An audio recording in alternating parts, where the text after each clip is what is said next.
तो भाई कंपैरिजन तो करना पड़ेगा ना। वही बात है कि 10 रुपए वाला बिस्कुट का पैकेट कितने का है, कोई कहेगा 10 का, लेकिन पूछना तो पड़ेगा ना जी।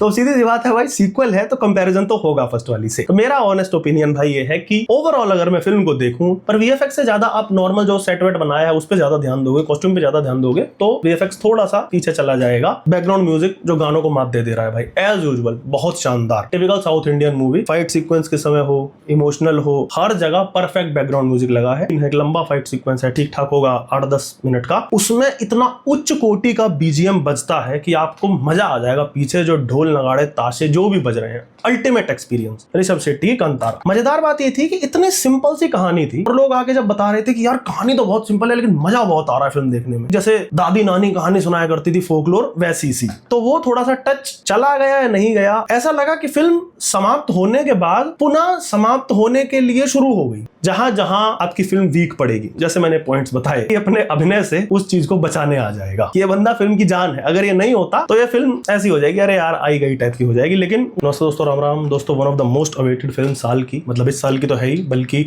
उन सब सालों की जब से उसका पहला पार्ट आया था, उसके बाद हर साल ये वेट हो रही थी कि कब कांतारा 2, वैसे तो इसका नाम कांतारा चैप्टर 1 है, पर कांतारा 2 कब आती है। तो फाइनली वो आ गई, मैंने वो देखी और इस वीडियो में उसी के बारे में चर्चा करेंगे, उसका रिव्यू करने का प्रयास करूंगा और स्पॉइलर फ्री रिव्यू होने वाला है। जैसा कि आप जानते हैं मेरे चैनल पे कोई स्पॉइलर नहीं दिया जाता। अगर आपने फिल्म नहीं देखी है, पूरा आप रिव्यू देखिए, अंत में मैं आपको बताऊंगा कि क्यों आपको फिल्म देखनी चाहिए, क्यों नहीं देखनी चाहिए, अगर आप ना देखना चाहें तो। अगर आप इस चैनल पे पहली बार आए हो तो कृपया करके चैनल सब्सक्राइब कर दीजिएगा, बेल आइकन दबा दीजिएगा ताकि जो भी मैं नई वीडियो डालूं आपके पास नोटिफिकेशन पहुंच जाए। इसके साथ ही अगर आप चैनल के मेंबर बनना चाहते हैं तो नीचे ज्वाइन बटन है, 3 श्रेणी है, कोई भी श्रेणी आप ज्वाइन कर सकते हैं। उसका लाभ आपको ये मिलेगा कि आप लाइव में मेरे साथ जुड़ सकते हैं 1-to-1 डिस्कॉर्ड पे। इसके साथ ही नीचे मेरे सोशल मीडिया लिंक्स है, यहाँ पे आप मुझे फॉलो कर सकते हैं। आइए रिव्यू आरंभ करें। तो फिल्म के निर्देशक, लेखक और मुख्य भूमिका में तीनों एक ही हैं। ऋषभ शेट्टी उनका नाम है। बहुत बढ़िया निर्देशक है, बहुत बढ़िया एक्टर है, मतलब जितने बढ़िया निर्देशक हैं उससे भी बढ़िया मेरे ख्याल से एक्टर हैं, और वो इस फिल्म में सिद्ध हो गया। इनकी और फिल्में कई हैं जो आपको देखनी चाहिए, कंतारा से इतर, वो मैं स्क्रीन पे पोस्टर लगा दूंगा, अवश्य देखिएगा। रिव्यू जैसा कि स्पॉइलर फ्री होगा, फिर भी कहानी से अगर शुरुआत करें तो प्रीक्वल है। अगर आप ट्रेलर देखेंगे उससे ही आप समझ जाएंगे कि प्रीक्वल है, पहले क्या हुआ था उसके बारे में बात हो रही है।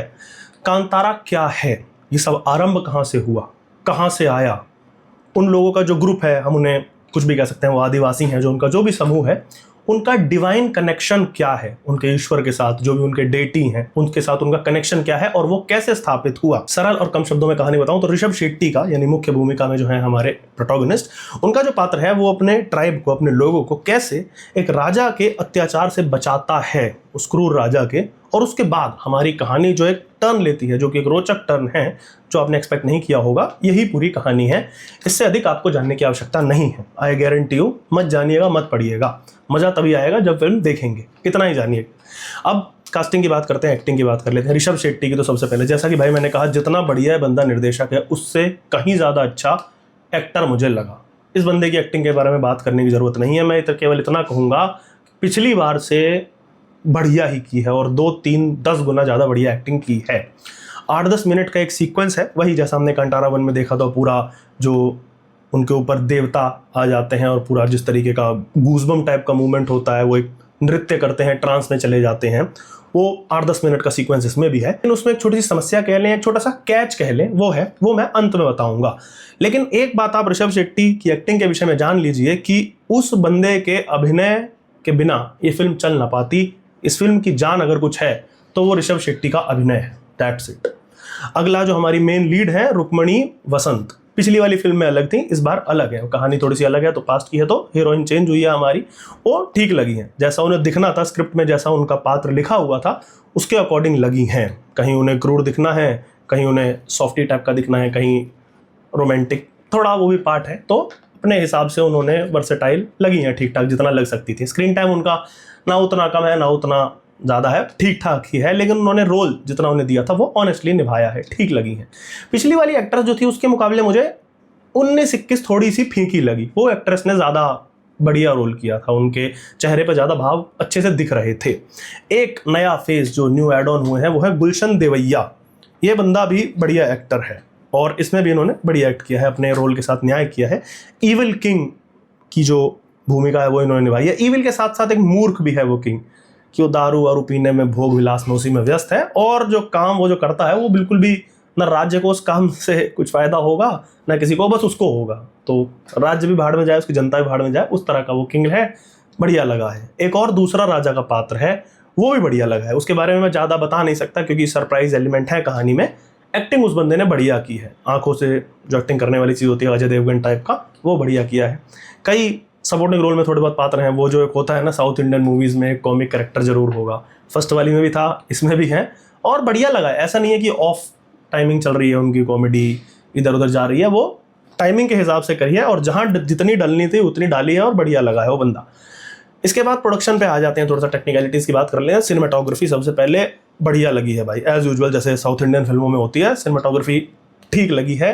कुछ ड्रोन शॉट्स हैं, जंगल के लड़ाई का मैदान जो दिखाया जा रहा है वो ऊपर से, बाकी एक्शन सिनेमाटोग्राफी तो मेन है। उसमें जो हैंड टू हैंड कॉम्बैट है वो 2-3 सीक्वेंस है, हैंड टू हैंड कॉम्बैट हुआ है, मतलब हाथों से भी लड़ रहे हैं, थोड़े बहुत डंडे और लाठी उस तरीके की चीज़ों से लोग लड़ रहे हैं, चाकू या उस तरीके का, वो बहुत बढ़िया लगा है। वो कहीं कहीं वन टेक भी है और कहीं कहीं नॉर्मल भी शूट हुआ है, लेकिन स्क्रीन पर देख करके आपको बहुत मजा आएगा, बड़ा शानदार सा लगा है हैंड टू हैंड कॉम्बैट जितनी बार भी दिखाया है।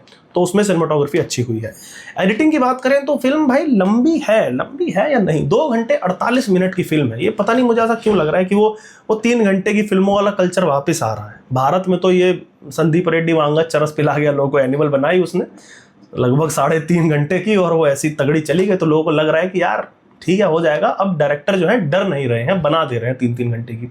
बहुत सी फिल्में ऐसी हैं, बंगाल फाइल्स भी ठीक ठाक लंबी थी, और ऐसा नहीं है, ये हॉलीवुड में भी ठीक ठाक ऐसा कल्चर आ रहा है। अभी लियोनार्डो डिकैप्रियो की एक फिल्म आई है, वो भी, उसका भी लगभग 2:45 2:48, वन बैटल आफ्टर अनदर उसका नाम है, बढ़िया फिल्म है वो भी, अगर आप देखना चाहे तो जाके देख सकते हैं। पॉल थॉमस एंडरसन की है, वो तो वैसे भी लंबी बनाता है, लेकिन हाँ ये मुझे लग रहा है कल्चर वापस आ गया है।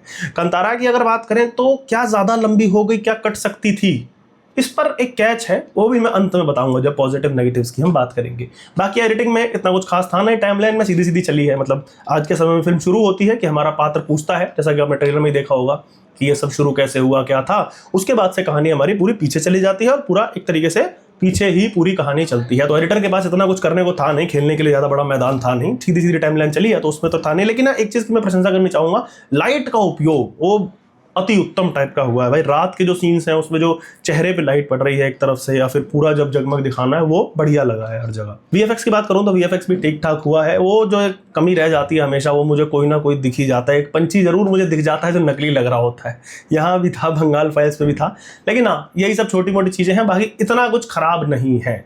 पर वीएफएक्स से ज्यादा आप नॉर्मल जो सेट वेट बनाया है उस पर ज्यादा ध्यान दोगे, कॉस्ट्यूम पे ज्यादा ध्यान दोगे तो वीएफएक्स थोड़ा सा पीछे चला जाएगा। जितना हुआ है नॉर्मल लगा है।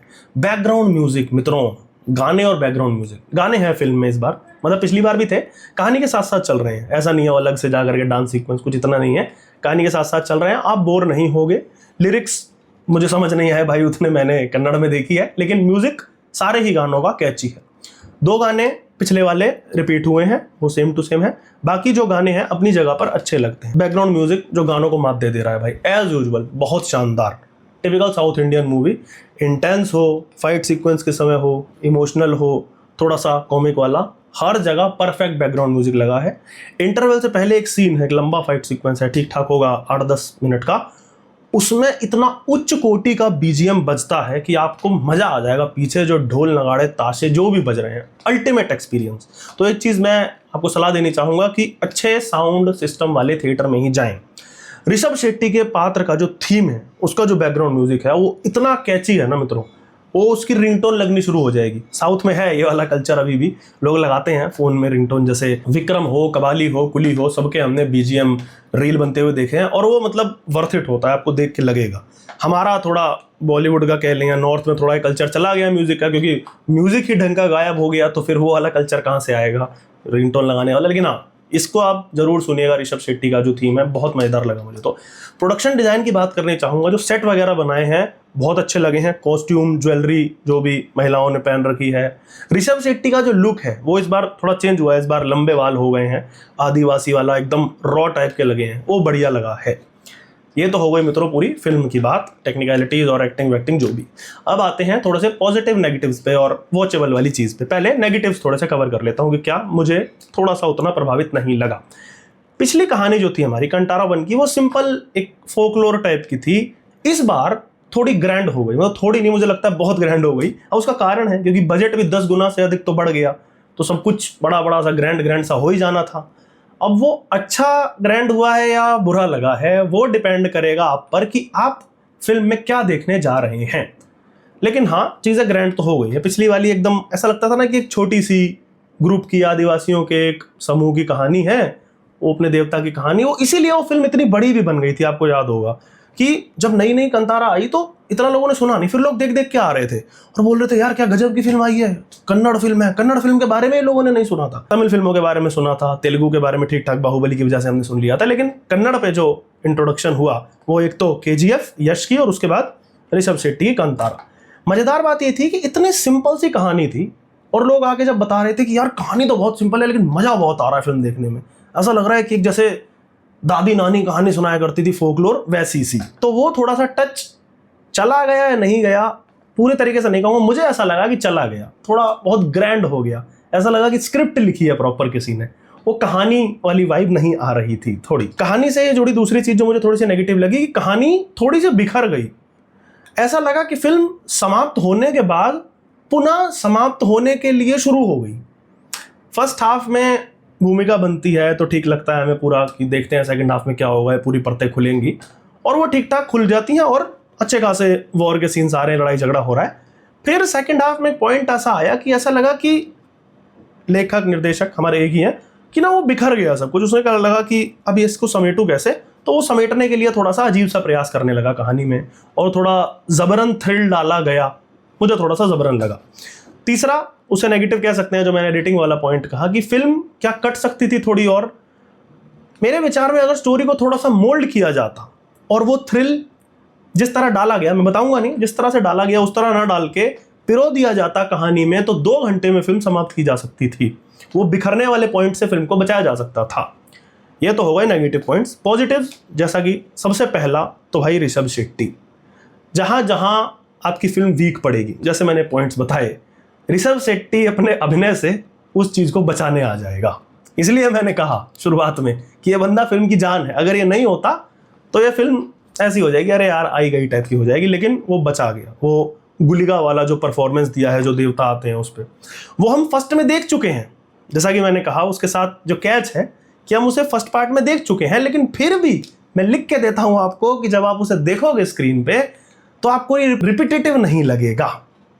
ऋषभ शेट्टी ने ऐसा लग रहा है कि और 10 गुना ज्यादा एनर्जी डाल के वो किया है इस बार, और फिल्म में 2-3 जगह किया मल्टीपल टाइम्स, और हर जगह वो तालियां गड़गड़ा जाएंगी थिएटर में, ये तो गारंटी है। दूसरी चीज जो पॉजिटिव, जैसा कि मैंने कहा कि भाई फिल्म में बजट डला है तो ग्रैंड हो गई है, तो इस चीज को पॉजिटिव की तरह भी देखा जा सकता है। कई लोगों को ये चीज बढ़िया लग सकती है कि यार ठीक है, कहानी में लूप होल्स हैं, हम कहानी के लूप होल्स थोड़ी देर के लिए नजरअंदाज कर देंगे। क्या हम एक बड़े पर्दे पे एक ग्रैंड फिल्म एक्सपेक्ट करें? तो वो मैं कहूंगा कि आप एक्सपेक्ट कर सकते हैं, तो आप इसको पॉजिटिव में भी ले सकते हैं। तीसरा पॉजिटिव पॉइंट, पिछली बार के मुकाबले प्रोडक्शन कई हद तक बेहतर है। वो सीधी सी बात है, जब बजट आया तो बेहतर होना था। जैसा कि मैंने बताया, सिनेमाटोग्राफी वो बढ़िया लगी है, घूम घूम के जितने भी फाइट सीक्वेंस हैं मजा आ जाएगा आपको। साउंड 19-21 का अंतर है, पिछले वाले में बढ़िया था, इस वाले में बढ़िया है, तो उतनी बड़ी तुलना हो नहीं सकती, दोनों का ही ठीक ठाक था। अंत में बात कर लेते हैं कंपैरिजन की। तो भाई कंपैरिजन तो करना पड़ेगा ना, वही बात है कि 10 रुपए वाला बिस्कुट का पैकेट कितने का है, कोई कहेगा 10 का, लेकिन पूछना तो पड़ेगा ना जी। तो सीधी सी बात है भाई, सीक्वल है तो कंपैरिजन तो होगा फर्स्ट वाली से। तो मेरा ऑनेस्ट ओपिनियन भाई ये है कि ओवरऑल अगर मैं फिल्म को देखूं तो फर्स्ट वाली के मुकाबले कहानी थोड़ी खिंची हुई लगी, थोड़ी रिपीटेटिव होने की वजह से कांतारा 1 जीत गई भाई, मैं उसे चुनूंगा। जैसा कि बाहुबली में मेरे साथ हुआ था, मैं हमेशा बाहुबली 1 को चुनता हूं, 2 मुझे उतनी प्रभावित नहीं लगती। यहां पे भी वही हुआ है, 1 बेस्ट, 2 थोड़ी सी ओके ठीक है। फर्स्ट वाली एकदम ओरिजिनल और रॉ थी, जैसा कि मैंने कहा ना। इस वाली में थोड़ा सा वो फिल्मी तड़का लगा हुआ दिख रहा है। अंत में वॉचेबल है या नहीं, तो भाई ऑब्वियसली यस। 10 कमियां सही, लेकिन फिर भी बॉलीवुड और इवन साउथ इंडियन सिनेमा में जितना कचरा बन रहा है और बनता है, उस सबसे अब भी कई दर्जे बेहतर है। तो थिएटर में विद फैमिली आप देखने जा सकते हैं, देखने लायक फिल्म है, आप एंजॉय करेंगे। तो दोस्तों, ये मैंने कांतारा चैप्टर 1 का रिव्यू करने का प्रयास किया। अगर आपने फिल्म देख ली है तो कृपया आप मुझे कमेंट्स में बताएं कि मैंने कितना ऑनेस्टली रिव्यू किया है और आप कितने पॉइंट से एग्री या डिसएग्री करते हैं। अगर आपने फिल्म नहीं देखी है तो मैं आशा करता हूं मैंने इतने पॉइंट्स बता दिए होंगे कि आप अगर देखना चाहें तो अपनी प्लान कर सकते हैं। वीकेंड आ रहा है, अच्छे साउंड वाले थिएटर में देखिएगा। अगर आप ना देखना चाहें तो आपकी मर्जी है। देखें तो मैं फिर कह रहा हूँ अच्छे साउंड वाले थिएटर में। बैकग्राउंड म्यूजिक बहुत इंपॉर्टेंट है इस फिल्म में। और इसके साथ ये इंपॉर्टेंट है कि अगर आप इस चैनल पर पहली बार आए तो कृपया करके चैनल सब्सक्राइब करें, बेल आइकन दबाएं, ताकि मेरी हर नई वीडियो आने के साथ ही आपके पास नोटिफिकेशन पहुंच जाए। और अगर आप पुराने सब्सक्राइबर हैं तो वीडियो साझा करिए भाई, अकेले क्यों एंजॉय करते हो। इसके साथ ही ये मेरे सोशल मीडिया लिंक्स हैं, यहाँ पे आप मुझे फॉलो कर सकते हैं। वीडियो अंत तक देखने के लिए आपका बहुत बहुत धन्यवाद।